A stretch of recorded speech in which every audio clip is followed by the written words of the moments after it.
मिनश्शैतानिर्रजीम बिस्मिल्लाहिर्रहमानिर्रहीम। अस्सलाम वालेकुम, myself Akhtar Zara and today we are going to discuss a very interesting topic of molecular biology, overlapping genes. इसमें हम overlapping genes के बारे में डिस्कस करेंगे। इसके कंटेंट में हम इसके इंट्रोडक्शन को देखेंगे। ओवरलैपिंग जीन्स क्या होती हैं, what about overlapping genes, reading frame क्या होते हैं, ओपन रीडिंग फ्रेम क्या होते हैं और इसकी रीजंस ऑफ फिजिनेशंस कौन सी है। What are overlapping genes, overlapping genes क्या होते हैं, रीजन्स ऑफ डीएनए और RNA that are translated from two different reading frame to yield two different proteins. ये जो है रीजन्स होते हैं डीएनए और आरएनए के, जो कि ट्रांसलेट किए जाते हैं और जो दो डिफरेंट प्रोटीन्स होते हैं फॉर्म करते हैं दो डिफरेंट रीडिंग फ्रेम्स को। इनको जो है डुअल कोडिंग जीन्स भी कहा जाता है। The reason is that are translated from two different reading frames to yield two different protein. इसको जो है फर्स्ट डिटेक्ट किया गया जीनोम ऑफ बैक्टीरियोफेज 5X174 में। इनिशियली ये थॉट किया गया ये रिस्ट्रिक्टेड टू वायरसेस हैं और कंप्यूटेशनल और एक्सपेरिमेंटल स्टडीज़ ने ये इंडिकेट किया ये अकर होते हैं। About overlapping genes, overlapping genes के बारे में हम क्या जानते हैं, टू डिफरेंट प्रोटीन्स जो होते हैं फॉर्म करते हैं टू डिफरेंट जीन्स को और part of one thing cover part of other. एक जो पार्ट होता है वो दूसरे को कवर करता है, इसी चीज़ को हम ओवरलैपिंग का नाम देते हैं। आगे डायग्राम में ओवरलैपिंग को शो किया गया है। What are reading frames, reading frame क्या होते हैं, reading frame is a way of dividing the sequence of nucleotides in a nucleic acid. जो रीडिंग फ्रेम्स होते हैं ये वे होते हैं डिवाइडिंग सीक्वेंस ऑफ न्यूक्लियोटाइड्स के, जो कि न्यूक्लिक एसिड में होते हैं। Nucleotides divided in the form of set of conjunctive and non overlapping triplets. नीचे जो है डीएनए का स्ट्रेच दिखाया गया है। डीएनए स्ट्रेच में स्टार्ट कोडोन को दिखाया गया है, स्टॉप कोडोन को दिखाया गया है। ओपन रीडिंग फ्रेम्स क्या होते हैं, an open reading frame is part of reading frame that has the ability to be translated. एक ओपन रीडिंग फ्रेम जो होता है वो पार्ट होता है रीडिंग फ्रेम का जो कि एबिलिटी रखता है ट्रांसलेट होने की। It must have start and stop codon, और इसके लिए ये ज़रूरी है कि वो स्टॉप एंड स्टार्ट कोडोन रखता हो।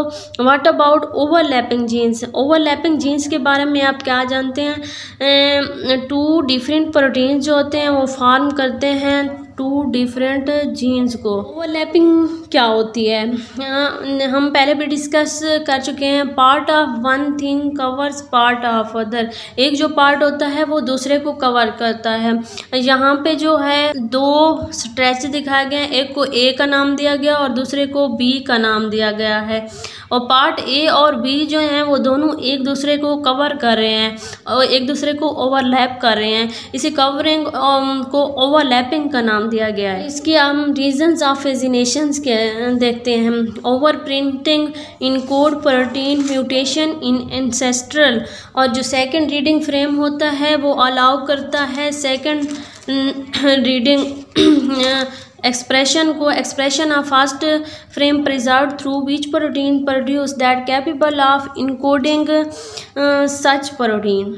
इसमें जो बेस्ट एग्जांपल है वो नोवो प्रोटीन की दी गई है। और अब हम नोवो प्रोटीन की करैक्टरिस्टिक्स को देखते हैं। इसमें फर्स्ट ऑफ ऑल जो है नंबर 1 पे वायरल पैथोजेनिसिटी को दिया गया है। Study of viruses cause diseases, RNA interference, और थर्ड पे आता है host interferon. Group of signalling proteins को जो है वो होस्ट इंटरफेरोन का नाम दिया गया है। एपोप्टोसिस क्या होते हैं, program cell death also call suicide, they lead to the cell changing as a result साई। जो अगर किसी भी सेल में चेंजिंग्स होती है तो नतीजतन जो सेल होता है वो डेड हो जाता है, उसी होने को एपोप्टोसिस का नाम दिया गया है। अडॉप्टिव कॉन्फ्लिक्ट आता है। Encode 2 proteins freedom change and it is constrained by each other. ये रिड्यूस करता है वायरस के सर्वाइवल को। जीन एक्सप्रेशन क्या होते हैं? Study of overlapping gene it has greatly increase about gene expression overlapping genes in 5X174 में। ये जो होते हैं आइसोहाइड्रल वायरसेस होते हैं, 5400 न्यूक्लियोटाइड्स बेसेस रखते हैं और 9 इनमें जो है जीन्स होते हैं। जीन ABCDE JFGH, ये जो 9 जीन्स होते हैं ये इक्वल होते हैं 2,50,000 डेल्टन्स के। और इसमें जो है 1800 अमाइनो एसिड्स होते हैं। ये जो 1800 अमाइनो एसिड्स हैं इक्वल होते हैं 2 लाख डेल्टन्स के। सेंगर एंड कल्सन ने 1975 में इसको डिस्कस किया और बेरिल ने 1976 में, वीबैक ने 1977 में इसको डिस्कस किया। और they left 7 mechanism that underlies this compact genetic organisation this 5S DNA। It has 20 phases. ये जो है 20 फेजेस रखता है।